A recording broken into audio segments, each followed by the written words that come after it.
और आगे बढ़ेंगे, बात बिहार की करेंगे। राष्ट्रीय कार्यकारिणी से पहले जेडीयू का बीजेपी पर हमला। 2024 में जुमलेबाजों की विदाई तय है, ललन सिंह ने कहा है।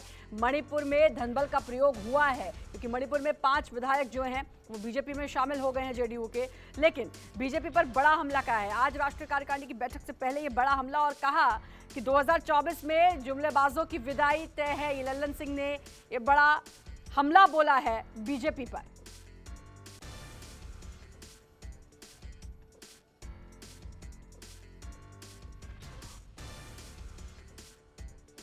अरे आप तो धन बल का प्रयोग कर रहे हैं। महाराष्ट्र में क्या किया आपने? दिल्ली में अभी आप क्या कर रहे हैं? झारखंड में क्या कर रहे हैं? मध्य प्रदेश में क्या किया था आपने? ये सब देख रहा है, देश देख रहा है। हमारी चिंता वो छोड़ दें, अपनी चिंता 2024 की करें।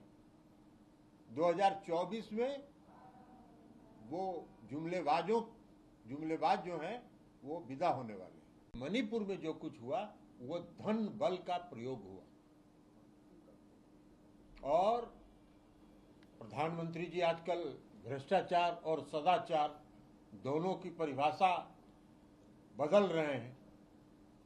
जहां धन बल का प्रयोग जो कर रहे हैं वो सदाचार है और विपक्षी पार्टियां अगर 2024 के चुनाव को लेके अगर एक मंच पर आ रही है तो वो भ्रष्टाचार है। वाह! तो प्रधानमंत्री जी भ्रष्टाचार और सदाचार का आजकल परिभाषा बदल रहे हैं। जितने दागी लोग भारतीय जनता पार्टी में चले जाएं वो साफ सुथरे धुले हो जाएंगे।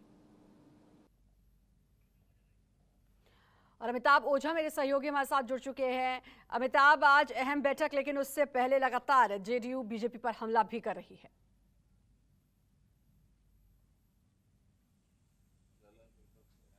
देखिए, बिल्कुल जिस तरीके से आज जेडीयू की राष्ट्रीय कार्यकारिणी की बैठक 3 दिन 2, 3 और 4 सितंबर को रखी गई थी और बैठक का दूसरा दिन है। आज राष्ट्रीय कार्य समिति की बैठक अभी 11 बजे से बैठक शुरू हो गई है और दूसरी जो राष्ट्रीय कार्य समिति की बैठक है वो 3 बजे से शुरू होगी और कई राजनीतिक प्रस्ताव इसमें आने थे।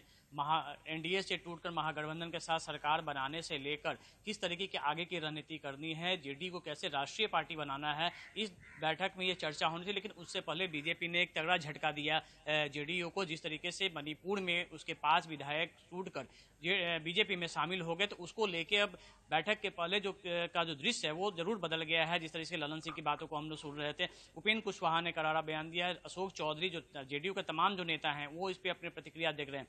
देखिए, इससे पहले सुशील मोदी ने एक ट्वीट किया था, ट्वीट करके किया कि अब वो जेडीयू मुक्त कर रहे हैं। पहले अरुणाचल प्रदेश हुआ और अब मणिपुर हुआ और उसके बाद जल्द ही बिहार को लालू प्रसाद जेडीयू से मुक्त कर देंगे। तो इन ट्वीटों के बाद लगातार जो राष्ट्रीय अध्यक्ष हैं जेडीयू के ललन सिंह, उन्होंने भी हमला बोला है और उन्होंने गठबंधन धर्म से लेकर अब तक की बातें बताई हैं। तो निश्चित तौर पे ये बैठक काफी महत्वपूर्ण है और निश्चित तौर पे जिस तरीके की इससे पहले, इस बैठक के पहले जो बैनर लगाए गए, जो संदेश देने की कोशिश की गई कि राष्ट्रीय स्तर पर किस तरीके से जेडीयू अपने आप को तैयार कर रही है, नीतीश कुमार को किस तरह से राष्ट्रीय स्तर पर 2024 में वो पेश करने जा रही है, ये इन संदेशों से साफ होता है। और इस बैठक में जो कई प्रस्ताव आने हैं, राजनीतिक प्रस्ताव आने हैं, आर्थिक प्रस्ताव आने हैं, सामाजिक प्रस्ताव आने हैं और इन तमाम प्रस्तावों पर आज चर्चा होगी। और इसके बाद कल का जो दिन है वो काफी अहम है। कल इन सारी प्रस्तावों को लेकर मुख्यमंत्री नीतीश कुमार भी जो वो अपनी बातों को रखेंगे। तो निश्चित तौर पे कल इस मामले में जो स्पष्ट पिक्चर सामने आ जाएगा कि जेडीयू की मंशा के किस तरीके से अपने आप को राष्ट्रीय राजनीति में वो सेट करेगी। लेकिन आज जो बैठक हो रही है, देखिए, आज राज्य कार्य समिति की बैठक 11 बजे से शुरू हुई है। 3 बजे से राष्ट्रीय कार्य समिति की जो है बैठक शुरू होगी, राजनीतिक प्रस्ताव आएंगे और उसके बाद इन बातों पर चर्चा होगी। लेकिन उससे पहले जिस तरीके से बीजेपी ने मणिपुर में जिस तरीके से इनके विधायकों को तोड़ा है, उसके बाद जरूर एक तल्खी जो लगातार बयानबाजी का दौर था वो ज्यादा बढ़ गया है।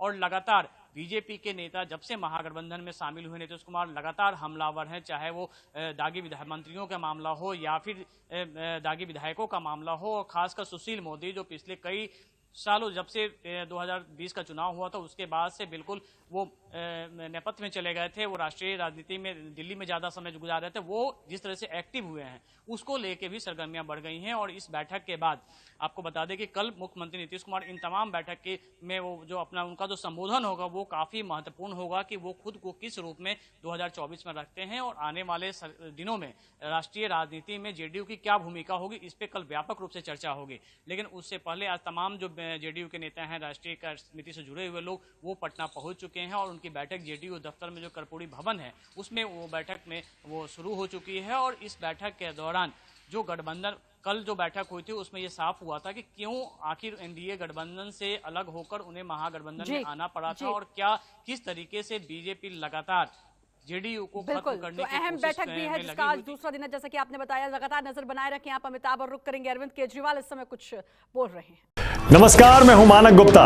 अगर आपको हमारा ये वीडियो पसंद आया हो तो इसे लाइक और शेयर जरूर करें और हाँ, हमें सब्सक्राइब और फॉलो करना ना भूलें ताकि आप देश और दुनिया की कोई खबर मिस ना करें।